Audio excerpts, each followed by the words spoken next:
Assalamualaikum warahmatullahi wabarakatuh. Perkenalkan, nama saya Handra Permana, SPD. Saya adalah mahasiswa PPG dalam jabatan kategori 1 gelombang 2 tahun 2022 dari LPTK Universitas Negeri Makassar. Pada hari ini, Senin 12 Juni 2023, pukul 11 sampai 13 waktu Indonesia Barat, saya akan melaksanakan pengambilan gambar untuk kegiatan uji kinerja UKM PPG pada mata pelajaran pemeliharaan sesis dan pemindah tenaga pada kelas 11 PKR di SMK Widya Kutoarjo. Demikian dari saya, semoga bermanfaat. Assalamualaikum warahmatullahi wabarakatuh.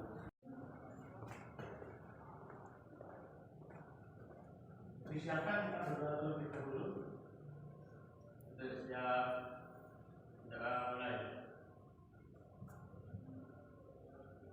Selesai. Beri salam kepada Bapak Guru. Assalamualaikum warahmatullahi wabarakatuh. Waalaikumsalam warahmatullahi wabarakatuh. Selamat pagi anak-anak semuanya. Pagi. Apa kabarnya? Alhamdulillah baik. Semangat ya. Semangat. Semangat pagi. Pagi. Luar biasa. Oke.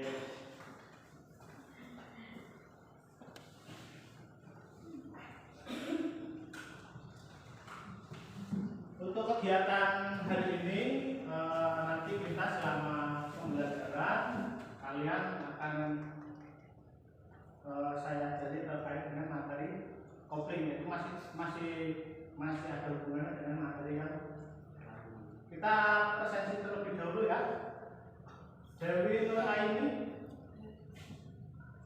Miftahul Umam, Ana Daluki, Fatin Hanani, Fikania, Buddha Adiyatma, Wahyu Aji, Alessia, Yunita Siva, Astriani Setianingsih, Samsul Habib. Alhamdulillah semuanya hadir semuanya ya. Oke.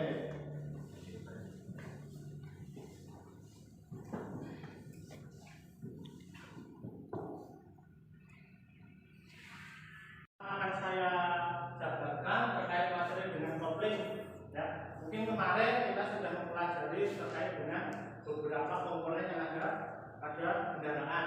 Nah, sistem penggerak adalah suatu sistem yang berfungsi untuk menggerakkan kendaraan tersebut. Jadi mulai dari mesin ya, terus diteruskan menuju ke kopling sampai menuju ke roda. Nah, tugasnya masing-masing itu ada. Termasuk yang akan kita bahas adalah sebuah unit kopling. Nah, fungsi kopling apa ya akan kita pelajari pada kesempatan pertemuan ini. Itu ya. Jadi kalau nanti diamati, diingat-ingat, nanti ketika kita praktek di bengkel, itu kalian paham oh ini yang namanya kopling, jenis-jenisnya dan seterusnya. Ini adalah suatu kopling.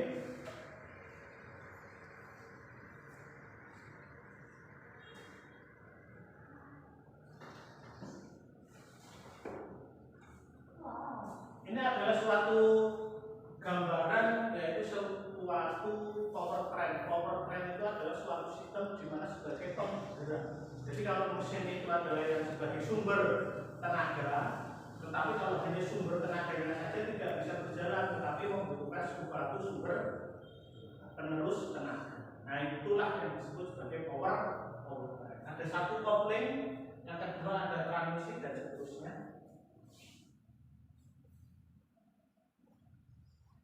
Nah, ini gambaran utuhnya, yaitu pertama adalah kopling, lalu yang kedua ada transmisi, yang ketiga ada power propeller, yang keempat ada diferensial atau gardan, dan yang terakhir adalah axle dan drive shaft. Nah, dari kelima komponen tersebut nanti selama pembelajaran akan kita bahas secara detail. Jadi komponen itu yang membuat kendaraan bisa berjalan. Kalau mesin hanya sebagai sumber tenaga, gitu ya.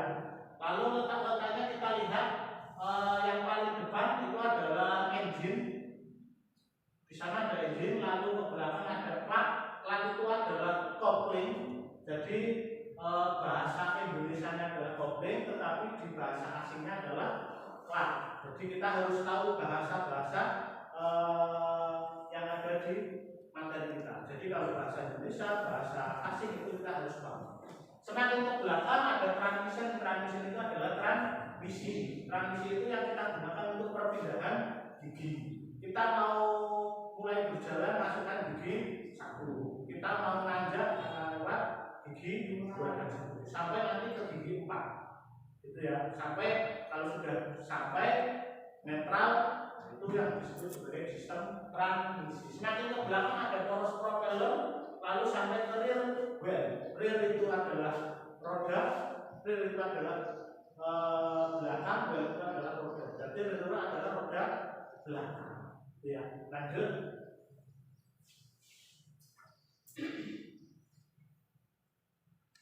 Nah, kopling itu terletak di antara mesin dan transmisi. Jadi antara mesin dengan transmisi sebelum putarannya disampaikan ke dalam transmisi itu diputus dan dihubungkan terlebih dahulu sebuah kopling. Nah, jadi kalau kalian menggunakan kendaraan ada pedal koplingnya diinjak, maka ada putaran yang terputus. Jadi ketika koplingnya kita injak, mau digas seperti apa, kendaraan tidak akan berjalan karena apa? Terputus. Jadi ini mesin, ini transmisi, ketika dia terputus maka tidak bisa terhubung secara maksimal seperti ini. Lalu fungsi daripada kopling adalah untuk menghubungkan dan memutus putaran mesin ke dalam transmisi. Hanya sekedar putus dan hubungan. Setelah itu untuk syaratnya adalah dapat menghubungkan putaran mesin ke transmisi dengan lembut. Yang kedua dapat memindahkan tenaga mesin ke transmisi tanpa slip. Yang ketiga adalah dapat memutuskan hubungan dengan cepat dan sempurna.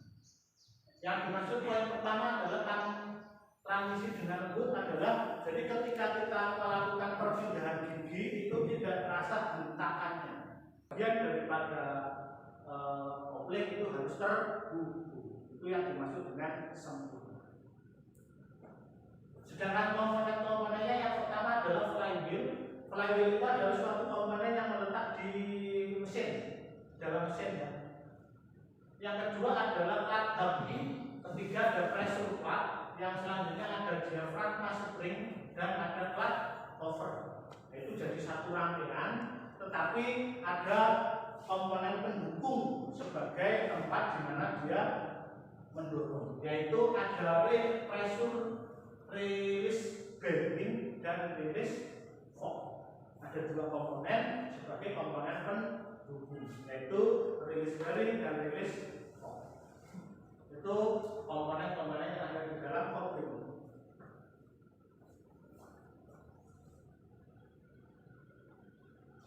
Setelah itu jenis-jenis kopling itu ada dua, di mana ada coil spring dan ada nanti diafragma spring. Coil spring itu adalah jenis kopling yang pegasnya cuma ada 3 di sini. Di situ ada yang disebut sebagai pressure lever. Nah, seperti gambar yang di sini. Selanjutnya kita nanti melihat video pembelajaran tentang kopling, yaitu mulai dari cara kerja sampai bagaimana kopling itu bisa meneruskan putaran dari mesinnya. Kita lihat yang ada di gambar.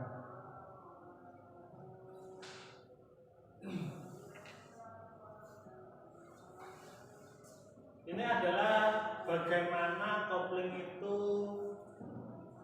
bekerja. Jadi pedalnya kita injak, nanti ada bagian yang akan terhembus, itu ya.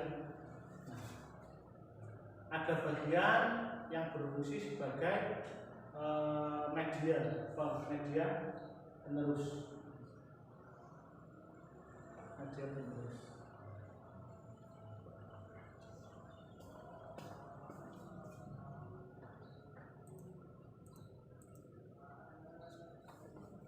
Ini adalah saat dimana kopling itu kita injak. Jadi pedal kopling kita injak, lalu ada tekanan yang warna merah. Yang warna merah itu adalah fluide. Satu fluide. Jadi fluide itu nanti akan mendorong bagian kopling yang berfungsi untuk memutus putaran. Betul ya?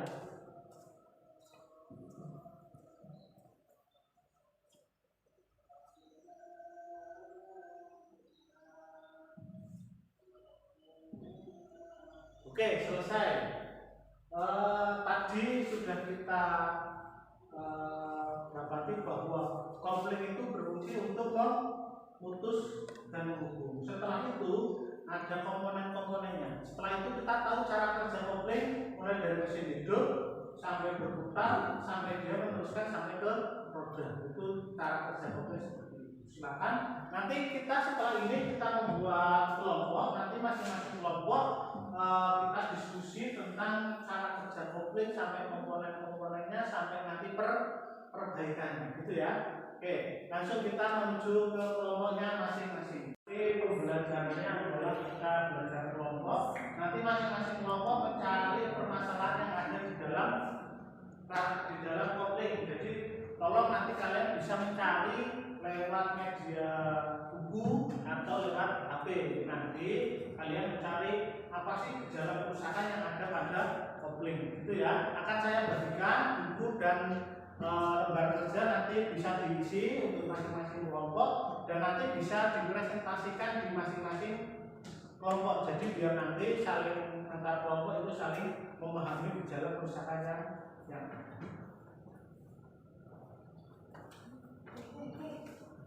Untuk kelompok 1 ada 2 buku modul dan 2 lembar kerja.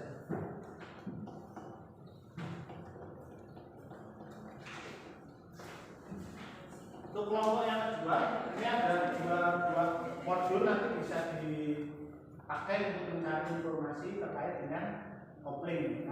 Terus ini ada lembar kerja nanti diisi yang sesuai dengan buku ataupun yang ada di internet, nanti bisa lewat HP. Jadi pembelajaran kita itu adalah bisa menggunakan menggunakan media Android HP dan nanti yang perlu kalian bisa buka-buka di buku modul. Silakan.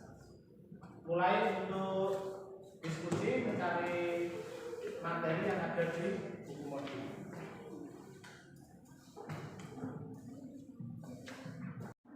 Ini nanti bisa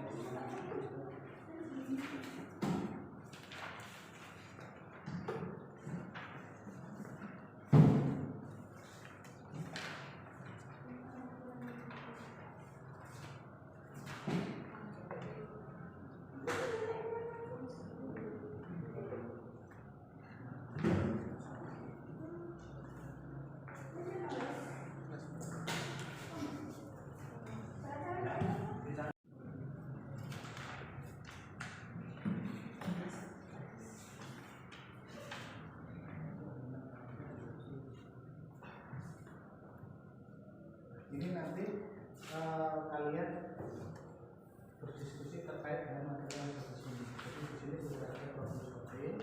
Nanti untuk kelompok itu nanti dipresentasikan. Ya. Silakan mulai dicatat nama kelompok, jangan sampai lupa. Jadi materi yang ada di sini nanti lewat HP bisa. Cari di HP kalau memang perlu pembelajaran di HP.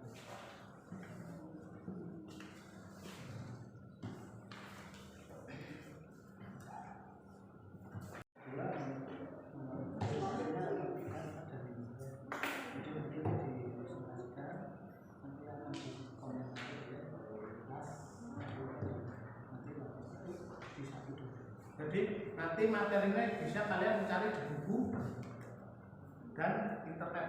Jadi untuk referensi untuk beberapa materi pembelajaran kopling. Ya, silakan bisa dicari di HP terkait dengan kopling dan komponen-komponennya, nanti bisa kalian untuk melengkapi.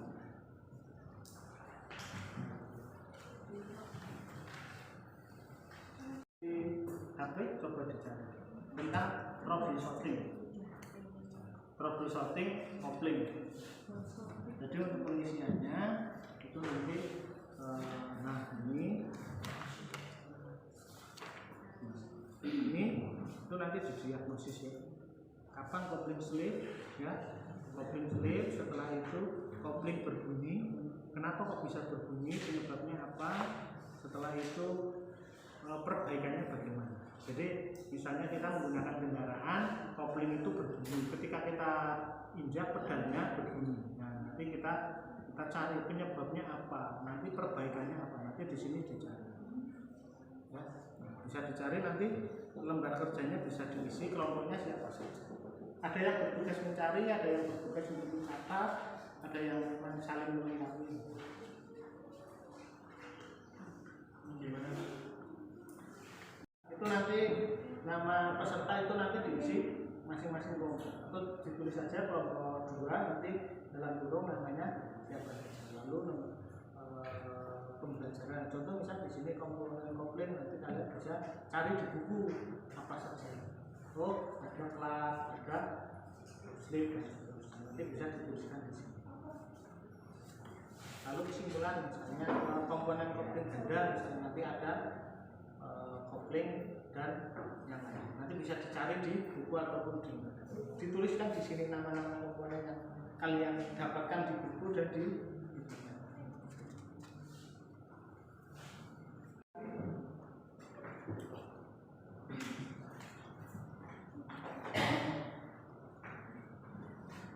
diisi ya nama kelompok.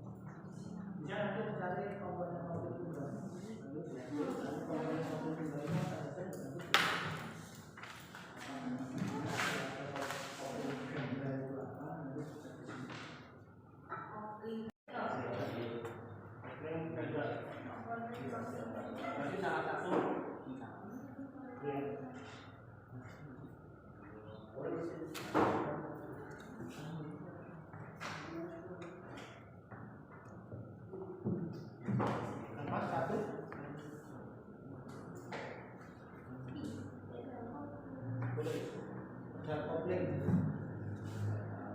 Yang kedua,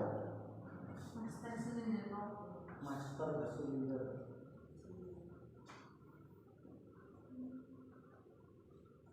Yang ketiga, master silinder kopling atas. Master silinder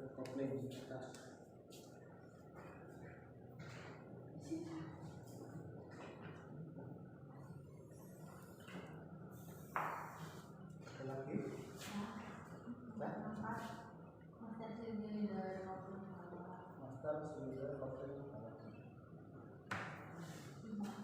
satu lagi yang kelima adalah aktuator silinder. Kalau sudah nanti mencari kedua adalah komponen kopling ganda. Cari komponen kopling ganda. Ada apa saja nanti nanti bisa yang sudah tahu nanti bisa menyampaikan kepada temannya koplingnya gambarnya apa saja biar nanti teman yang lain bisa memahami.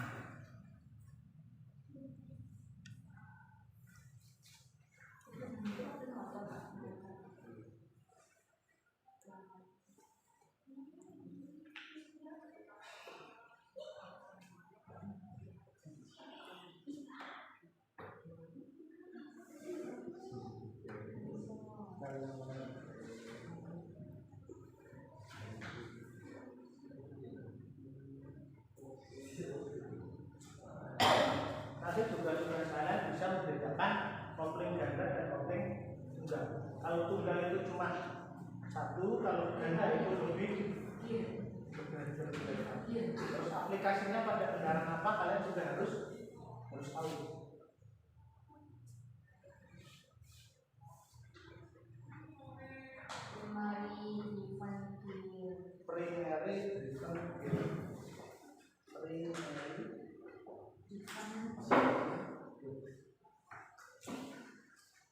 Ada lagi plat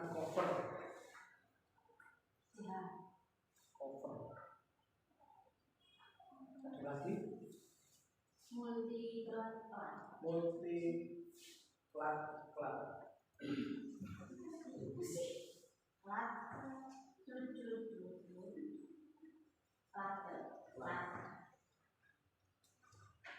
ada lagi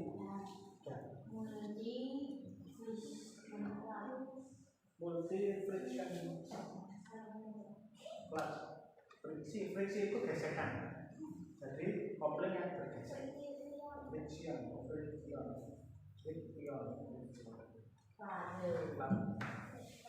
Ada lagi? Lanjut ya, nomor 3 adalah nanti mencari kopling gesek. Silakan dicari yang lain juga nanti mencari kopling gesek.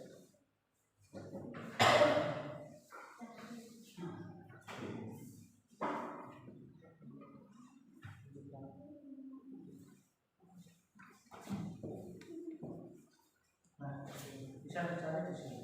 Jadi selain di HP nanti bisa kalian cari di buku. Nah, jadi tugas kalian adalah mencari. Sudah dapat kopling tunggalnya apa saja? Sudah. Nah, kopling ganda. Oke, bisa cari di HP atau di buku nanti terkait dengan kopling basah. Lalu kalian harus pahami kopling basah dan kopling kering itu perbedaannya apa? Apakah basah karena air? Apakah basah karena oli? Apakah basah karena terkena cairan? Jadi nanti kalian harus bisa membedakan. Nah, nanti sambil mencari kalau kopling basah itu miliknya siapa, kopling kering miliknya siapa. Contoh tadi di kelompok kedua itu kopling ganda. Kopling ganda itu di sana koplingnya multi flat-flatnya itu ada banyak sekali karena memang multi itu lebih dari satu. Maka jumlahnya. Nah, tugas kalian adalah mencari kenapa kok disebut sebagai kopling basah. Silakan bisa dicari di buku. Cari di buku. Atau di HP juga bisa kalau memang kalian kesusahan di buku. Cari kopling basah.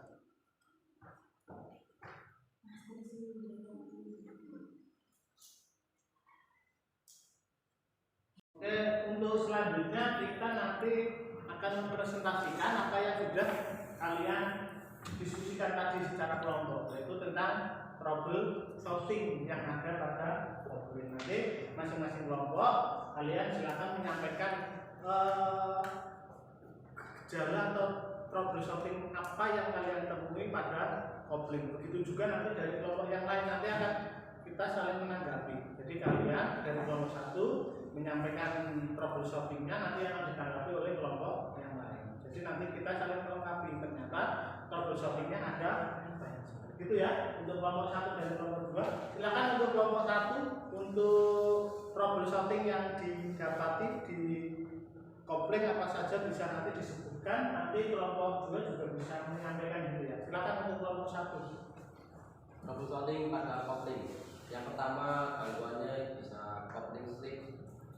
Kemungkinan penyebabnya gerak bebas pedal kopling kurang. Cara mengatasinya yaitu dengan menyetel gerak bebas pedal kopling. Kemungkinan yang kedua yaitu kampas kopling beroli atau aus. Cara mengatasinya yaitu bersihkan atau ganti kampas kopling. Kemungkinan penyebab yang ketiga yaitu plat penekan rusak. Dan cara mengatasinya yaitu dengan cara mengganti plat penekan. Kemudian yang keempat, garpu pembebas bengkok. Cara mengatasinya yaitu ganti garpu pembebas. Gangguan yang kedua yaitu kopling bergetar. Kemungkinan penyebabnya yaitu kampas kopling beroli atau aus. Cara mengatasinya perbaiki atau ganti kampas kopling. Kemungkinan yang kedua yaitu plat penekan rusak. Cara mengatasinya ganti plat penekan. Kemungkinan yang ketiga yaitu bekas diafragma bengkok. Cara mengatasinya yaitu perbaiki atau ganti bekas diafragma. Kemudian yang keempat, dudukan mesin kendor. Cara mengatasinya perbaiki sebelumnya. Oke, kita beri aplaus dulu untuk kelompok 1 yang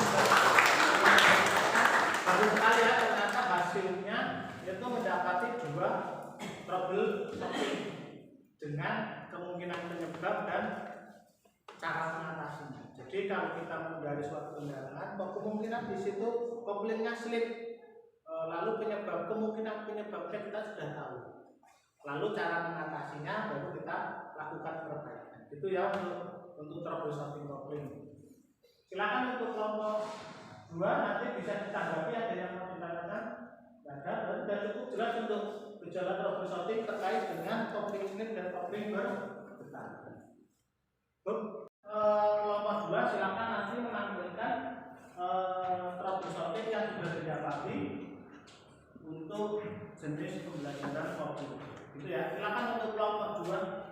Troubleshooting pada kopling yang pertama dari kopling ringan, keduanya dari kopling ringan, mungkin penyebabnya terdapat udara di dalam saluran kopling.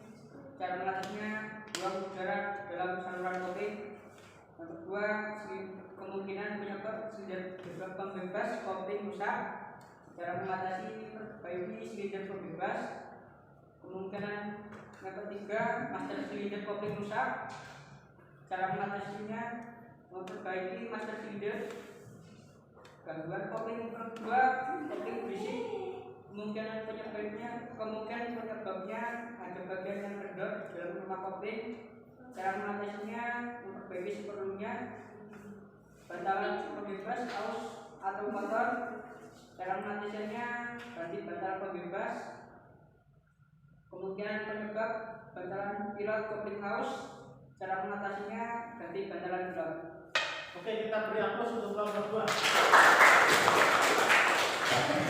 Oke ya, berarti kita sudah mendapatkan 2 troubleshooting dari kelompok 1 dan 2 troubleshooting di kelompok 2. Jadi kita sudah mendapatkan 4 troubleshooting yang ada pada kopling. Jadi nanti ketika kita belajar terkait dengan praktek kopling, maka kita tahu kenapa kok kopling ini diganti, karena sudah aus, karena dan sebagainya.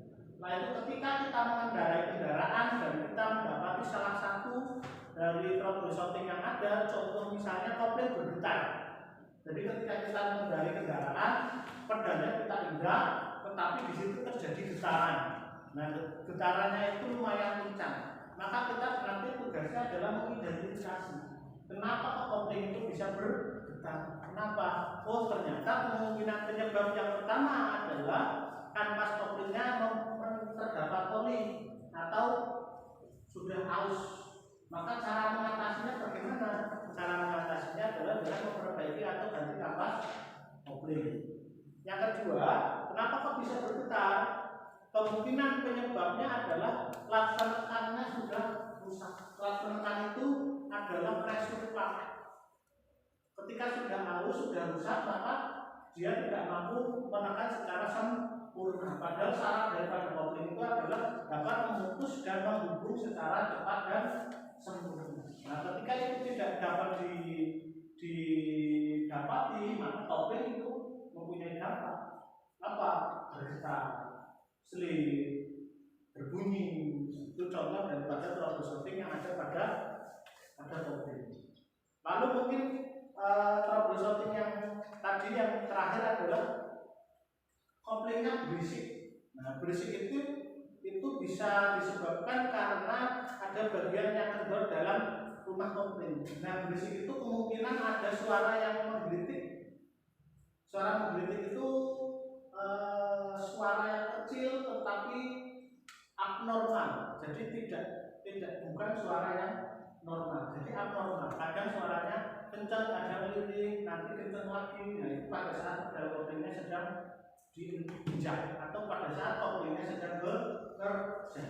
Itu adalah kopling berisik. Nah, kemungkinannya banyak. Ada mungkin bantalan pembebasnya aus atau sudah kendor, maka kita juga harus tahu sebagai mekanik kita harus ganti bantalan pembebasnya. Jadi pembelajaran kita hari ini terkait dengan kopling itu kita sudah sampai ke troubleshooting. Jadi nanti untuk pembelajaran selanjutnya kalian harus bisa membongkar, memperbaiki, lalu mengidentifikasi kopling yang rusak itu yang seperti apa. Itu ya, silakan. Oke, untuk pembelajaran hari ini saya cukupkan. Jadi flashback tadi materi yang kita dapati bahwa kopling itu ada jenis kopling basah dan kopling kering. Ada kopling tunggal dan kopling ganda. Itu ya. Setelah itu kita belajar lagi dengan troubleshooting yang ada pada kopling. apa? Tadi ada 4 problem solving yang sudah kalian presentasikan. Nah, nanti ketika kita mengendarai kendaraan terdapat suara atau gejala yang abnormal di dalam kendaraan, maka kita bisa mengidentifikasi gejala kerusakan sampai memperbaiki, gitu ya. Setelah itu untuk pembelajaran berikutnya nanti kita dalam praktek membongkar kopling. Jadi pembelajaran selanjutnya kalian nanti menggunakan wearpad, nanti kita berada di bengkel. Setelah itu kita belajar untuk membongkar bagaimana kopling itu isinya apa, kerjanya bagaimana, sampai ke detail, sampai nanti tolong satu-satu bisa mempelajari isi daripada kopling itu sendiri. Itu ya. Jadi terakhir, terima kasih untuk kegiatan hari ini. Kopling semoga nanti kedepannya kalian bisa mengaplikasikannya. Untuk ketua kelas, silakan memimpin doa untuk kegiatan hari ini. Alhamdulillah berjalan dengan lancar. Silakan ketua kelasnya. Siap. Mulai.